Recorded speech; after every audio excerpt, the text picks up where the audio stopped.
যখন কেউ রবের বন্ধু হয়ে যায়, এটা আপনার আমার শত্রু হোক, আপনার আমার দুই চোখের দুশমন হোক, যদি রবের বন্ধু হয়ে যায়, আল্লাহ তাআলা সূরা আল হিজরের 42 নম্বর আয়াতের মধ্যে বলেন, বিসমিল্লাহির রহমানির রহিম, ইন্না ইবাদি লাইসা লাকা আলাইহিম সুলতানুন। যারা আমি রবের বান্দা হয়ে যাবে, ও শয়তান, আমার প্রিয় বান্দার উপরে তুই শয়তানের কোনো পাওয়ার চলবে না, চলবে না, চলবে না। এ শয়তান, তুই সবারে জ্বালাস, আমার বন্ধুদেরকে জ্বালাইতে পারবি না।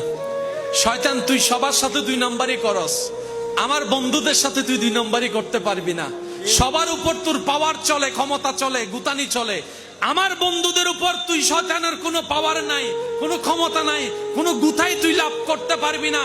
কারণ তুই যেই মনের মধ্যে গুতাবি, আমি আল্লাহর রহমত ওই ওলিদের অন্তরকে ঘেরাও দিয়ে রেখেছি রহমতের নূর দিয়ে। বলেন সুবহানাল্লাহ। নামাজ পড়ি আমরা ঠিকই, কিন্তু বুকের মধ্যে হাত রেখে বলতে পারবো না গত সপ্তাহের এইবারের নামাজটা হয়তো কবুল হয়েছে, বলার সাহস আপনার আমার কারো নাই। রমজানের রোজা অনেকবার রেখেছি, কিন্তু কখনো ইফতার করে এতটুকু অনুভূতি হয় নাই আজকে রোজা হয়তো আল্লাহর কাছে কবুল হয়েছে। কারণ আমরা জানি একটা ভালো করলে 10টা ভুল করে ফেলি। আমাদের বাইরে ভুল, ভিতরে ভুল, নিয়তে ভুল, জ্ঞানে ভুল, হাঁটাই ভুল, চলায় ভুল, ভুলে ভুল, পুরাটাই ভুল। শেষ পর্যন্ত অনেক মা বাবা তো সন্তানকে দেখে এমন পর্যন্ত বলে যে তোর মতো সন্তান পেটে নিয়ে আমি ভুল করছি। ঠিক। অথচ সন্তানকে মা বাবার চাইতে কেউ বেশি ভালোবাসে না। অনেক সন্তানকে দেখে মা বাবা এই কথা বলে যে তোর মতো সন্তান পেটে নিয়ে আমি ভুল করছি। এত মানুষ রাস্তায় মরে, তুই মরস না? যারা মা বাবা আছেন, আবদার করে একটা কথা বলি, আপনি যদি চান আপনার সন্তান আপনাকে আজীবন মাথায় তুলে রাখুক, আপনার যদি চাওয়া থাকে আমার সন্তান যেন আমার সামনে দাঁড়ায় কখনো বেয়াদবি না করে, আপনি মা বাবার দিলের চাহত যদি এটা হয় যে আমি যখন বুড়া হয়ে যাব, বৃদ্ধ হয়ে যাব, যখন আমি কামাতে পারবো না, চলতে পারবো না, কাজ করতে পারবো না, আমার সন্তান যেন আমাকে লালন পালন করতে গিয়ে ভর না করে, যদি কোনো মা বাবার চাওয়া এটা থাকে, আমি আবদার করব দুইটা জিনিসের কাজ করেন, আপনার স্বপ্ন চাওয়া পূরণ হয়ে যাবে।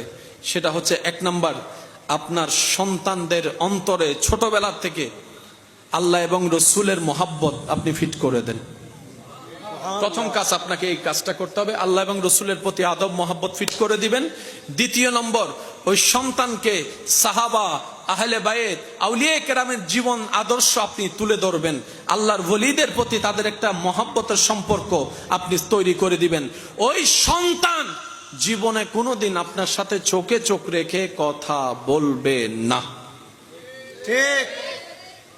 বৃদ্ধাশ্রমে যত মা বাবা আছে তাদের সন্তানদের লিস্টি করেন, দেখবেন দুনিয়াতে এক একজন বড় বড় পদের অফিসার। ঠিক। আমি কি বুঝাতে পারছি কথা? এগুলো আপনি মানেন কিংবা না মানেন, বাস্তবতা এখানের ভিতরেই যাচ্ছে। ঠিক।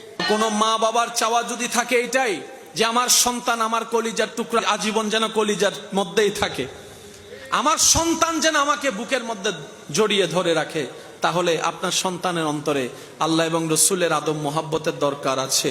এছাড়া দ্বিতীয় উপায় নাই। এবার আপনারাই বলেন, সমাজে আগে ছোটবেলায় মক্তবে যেত, এখন দিন দিন মক্তবে ছাত্র। আপনি মনে করছেন দুনিয়া অর্জন করা, আমরা দুনিয়া অর্জন করতে গিয়ে হারিয়ে ফেলি। কেন জানেন? এই দুনিয়া কারো আপন নয়। এই দুনিয়া কাউকে ধরা দেয় নাই, কাউকে ধরা দিবে না। সেই দুনিয়াকে ধরতে গিয়ে আমরা শেষ পর্যন্ত আমও হারাচ্ছি, ছালাও হারাচ্ছি। কিন্তু যারা সেই দুনিয়ার মালিককে সন্তুষ্টি করার কাজে নেমে যায়, দুনিয়া তাদের কদমে এসে পড়ে থাকে। বলেন না সুবহানাল্লাহ।